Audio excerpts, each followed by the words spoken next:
Ndola, Kitwe, Luanshya, Mufulira, Kalulushi, Chingola, Chililabombwe, Kapiriamposhi, Kabwe, Lusaka, Kafue, Choma, Mazabuka, Livingston, Chipata, Chinsali, Kasama, Mansa, Solwezi, and Mongu.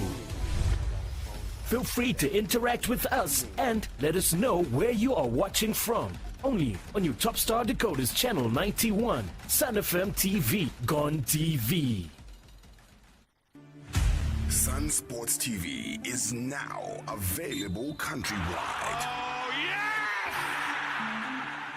Available countrywide. Channel 94 on Top Star Decoders. That's astonishing. It's absolutely world class. Jump on the basic or classic bouquet on Top Star. Sun Sports TV, the home of all sports. Channel 94 on Top Star Decoders. Available countrywide.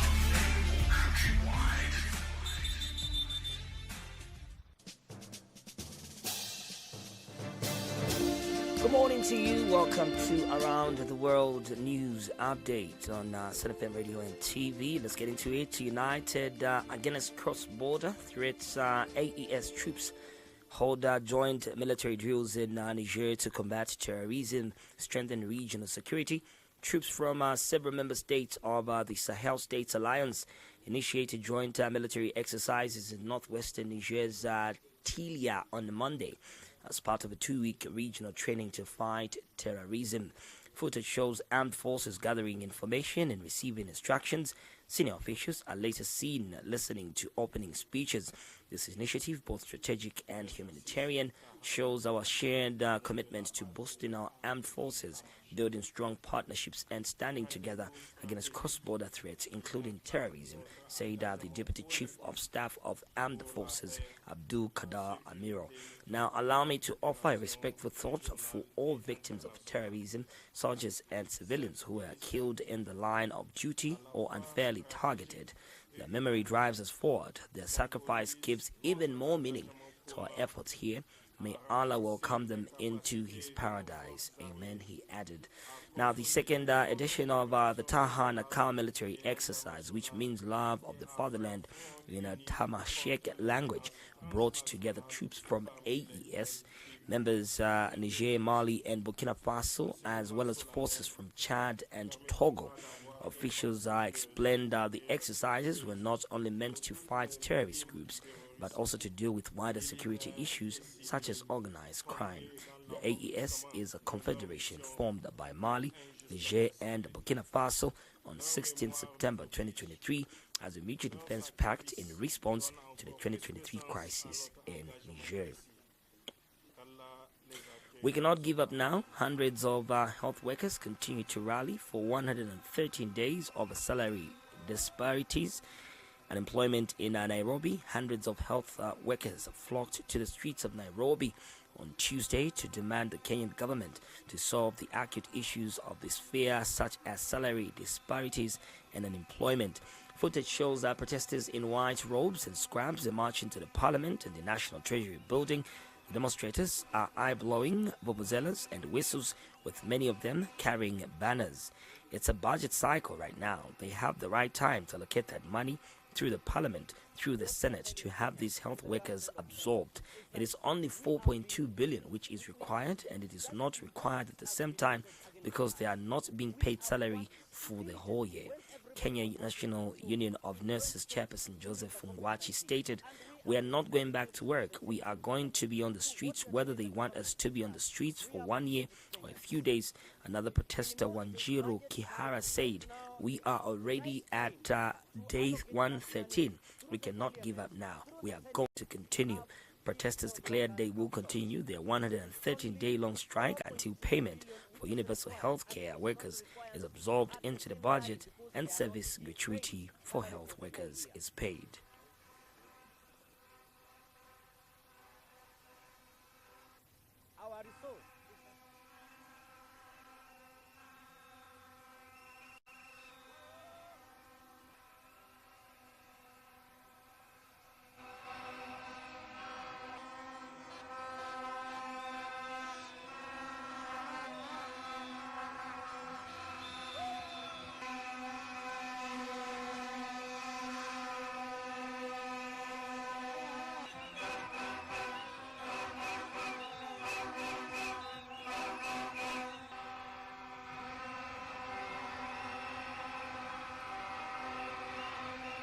what we are telling Kenyans and the government of Kenya is that we have been, just injustice has been mooted against us.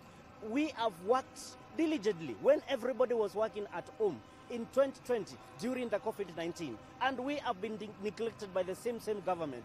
So what we are telling the government is that we are patriotic Kenyans. We know it is budget cycle. Right now, they have the right time to allocate that money through the parliament, through the Senate, to have these health workers absorbed. It is only 4.2 billion which is required, and it is not required at the same time because they are not being paid salary for the whole year.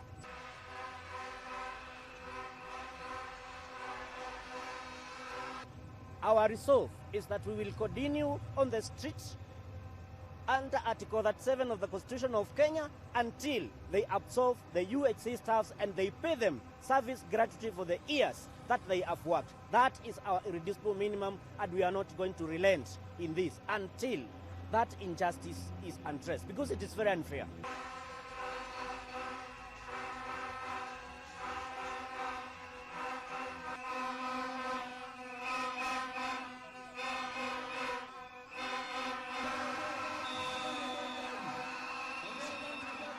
We are not going back to work.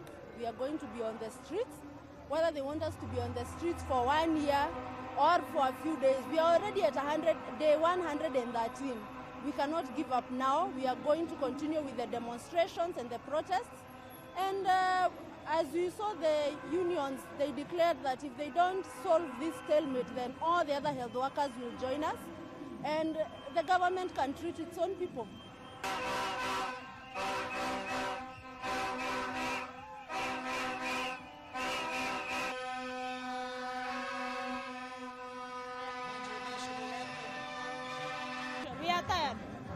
UAE President discusses bilateral relations with Paraguayan counterpart in Abu Dhabi. UAE President Sheikh Mohammed bin Zayed Al Nahyan received Paraguayan President Santiago Pena at the Beach Palace in Abu Dhabi on Monday, where they discussed strengthening bilateral relations. Now, footage shows Sheikh Mohammed bin Zayed receiving his Paraguayan counterpart and their respective delegations. The video also shows the two leaders holding negotiations attended by delegates from both countries.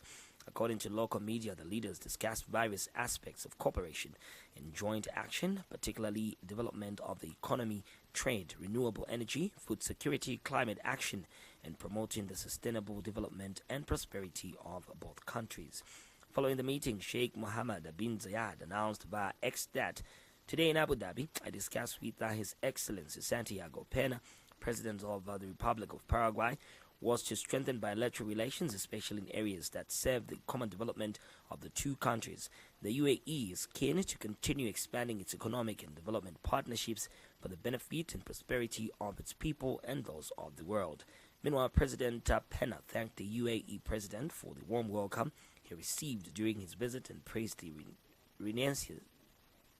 renaissance the country is undergoing, as well as the vision of its leadership in advancing progress and development. Any repatriation must be voluntarily. DRC minister as hundreds returned to Rwanda from M23 held eastern areas.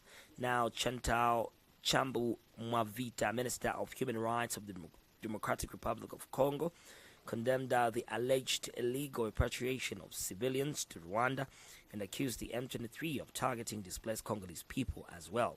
The comments came in an exclusive interview recorded in North Kivu on Friday, May 23, and follows a recent announcement by the UN Refugee Agency that hundreds of Rwandan refugees who had been living in eastern Congo since 1994 genocide had been repatriated after M23 militants seized key areas in the region. Footage from Friday also shows mostly women and children waiting at the Goma border between the DRC and Rwanda, preparing to cross in vehicles provided by Rwandan authorities and escorted by the UN High Commissioner for Refugees. Procedures for sorting and identifying civilians are being carried out arbitrarily without legal basis or institutional supervision, claimed the Mwavita. Any civilian without a voter card or identity document is either classified as an FDLR combatant or a Rwandan refugee without evidence, without the right to defend themselves. Mwavita accused the M23 rebels, which DRC claims are backed by Rwanda and which that the country denies of systematically clearing neighborhoods since May 17. She alleged that many were internally displaced persons who had fled earlier waves of violence and sought refuge in the towns of Sake and Goma.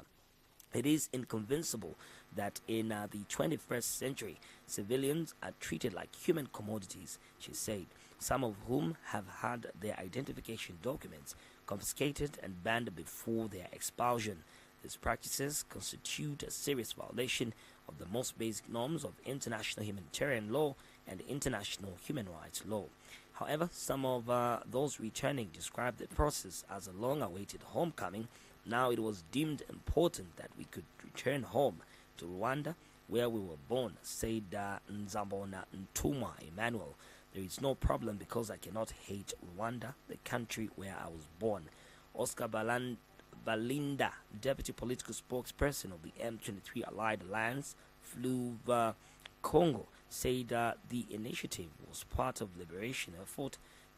These people were taken hostage by FDLR fighters and the Congolese government, he claimed. This coalition, FDLR and government, used a strategy to keep civilians in the middle of combat zones. We therefore made the decision to repatriate everyone. While the DRC, Rwanda and the UNHCR signed a tripartite agreement in 2010 to guide voluntary returns, Mwavita argued that current conditions with the M23 involvement make its enforcement impossible. She demanded an immediate halt to all transfers and called for an independent international investigation.